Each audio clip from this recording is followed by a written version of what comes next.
Nico looked good, even in robes.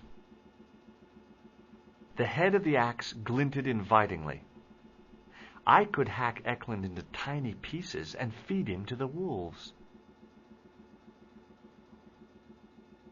Don't even think about it, George.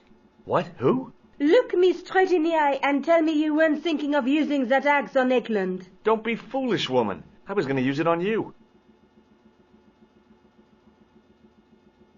Nico looked good, even in robes.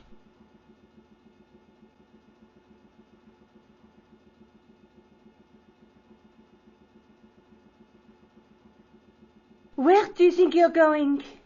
Don't worry, I hadn't forgotten about you. Answer me this instant, George Stobart. I will, when I'm ready.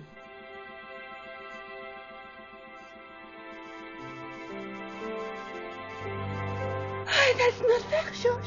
No. You took advantage while my hands were tied. When Eklund pointed that gun at me, I thought I was going to die. I thought of all the things I'd never get to do, and kissing you was at the top of my list. George. Uh-huh. George, we've got to get off the train. Eklund could recover at any time. So what are we waiting for?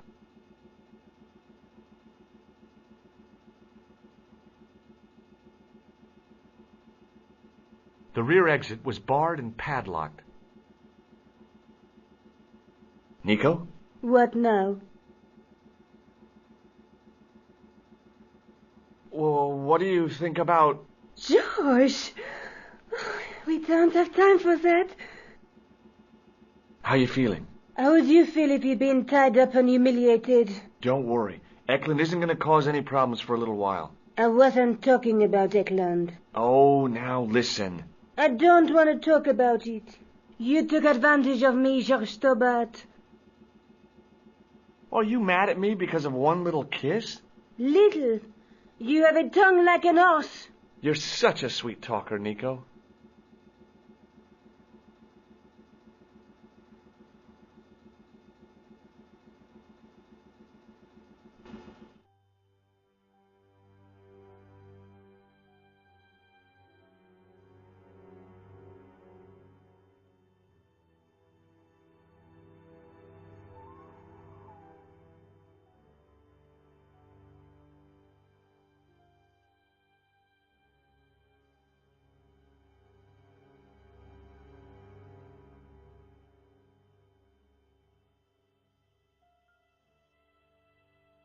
I'd feel happier if we had a gun or something. Khan gave me something. What? His handbag. Oh, great. If we run into any killers, we can give them a good buffeting. Didn't he have any weapons? You don't know the half of it. This bag's full of C4. Wow. Why didn't you say so? Boy, we'll show him now. What's C4? Plastic, George. We're going to shop our way to victory? 2 kilos of plastic explosive. The detonator's broken now. No problem. We'll buy a box of matches somewhere. It doesn't work that way. It takes a small explosion to start the big explosion. Well, that's not much use then. What does that sign say? Apparently during the English Civil War in the mid-17th century, this place was used as an arms dump. Yeah? What happened? Look at the state of this place, George. You work it out. Oh, stray spark? You got it. The tower was the only thing to survive the blast. I hope the explosion didn't destroy the Sword of Baphomet. Do you? I rather hope it did. It was just about recognizable as the church I'd seen reflected in the chalice. Templars, Roundheads, and Cavaliers. This place has seen a lot of history.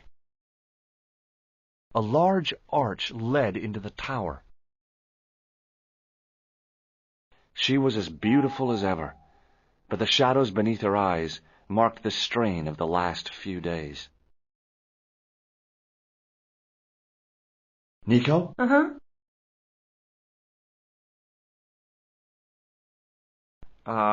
No.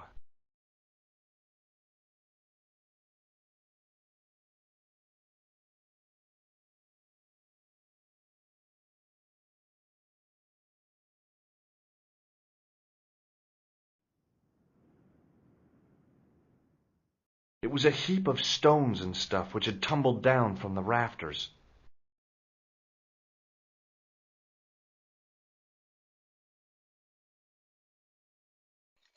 I scrabbled around in the rubble and found an old clay pipe with a broken stem.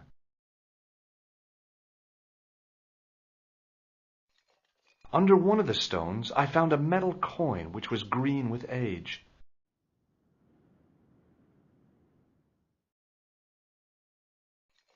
It was caked with soil, but what I'd found was a small cog and spindle.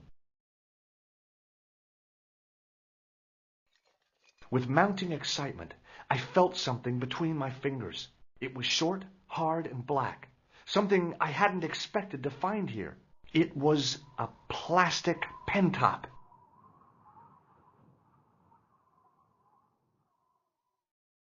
The pipe could have been anything from 50 to several hundred years old.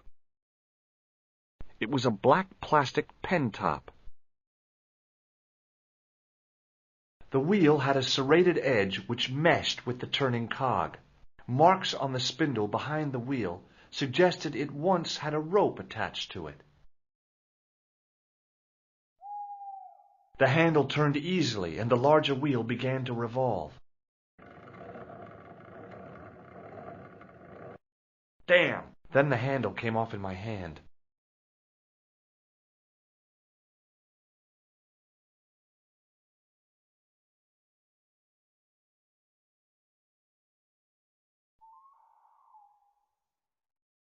The wheel turned reluctantly with a creak of complaint. There was no obvious way of removing the wheel from its housing.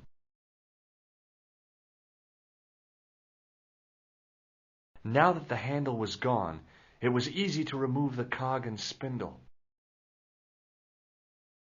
The stone face of the demon grinned with a horribly lifelike expression. It was so realistic, I could imagine the sculptor carving it from a live model.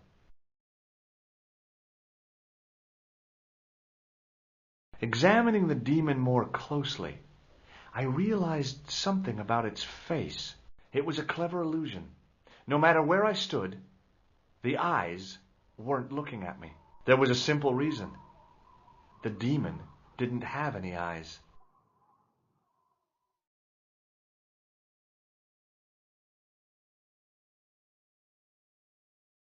With the clay pipe in his mouth, he looked happy, homely, like somebody's granddaddy.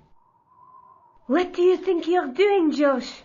I wondered if there was a secret mechanism in the demon's mouth. Maybe you should show a little more respect. For a mythical medieval demon? Give me a break. Okay, go right ahead. Meddle with forces you don't understand. Incur the demon's wrath and burn in hell. Just see if I care. Above the carved cross was an indecipherable inscription. For all I knew, it could have been scribed in Gaelic.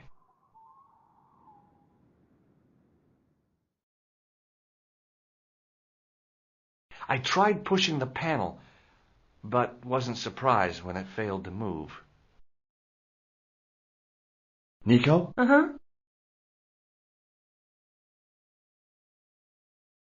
Look what I found buried in the rubble. It's a plastic pen top. Yeah, amazing, isn't it?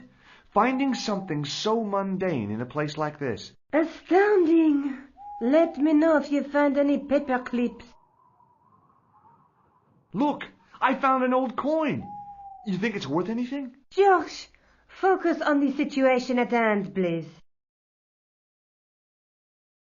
What are you doing? Committing this inscription to memory. Can you read it? No. What's the point of studying the inscription if you can't read it? Because it could be important. A clue to whatever we're looking for, who knows? I might find someone installing to translate it. We don't have time to go looking for a linguist. No? At least I am doing something positive. What language is that inscription written in? You're the languages student, you tell me. It looks like ancient Norse. Maybe. Perhaps it's in code. I don't think so. Norse code.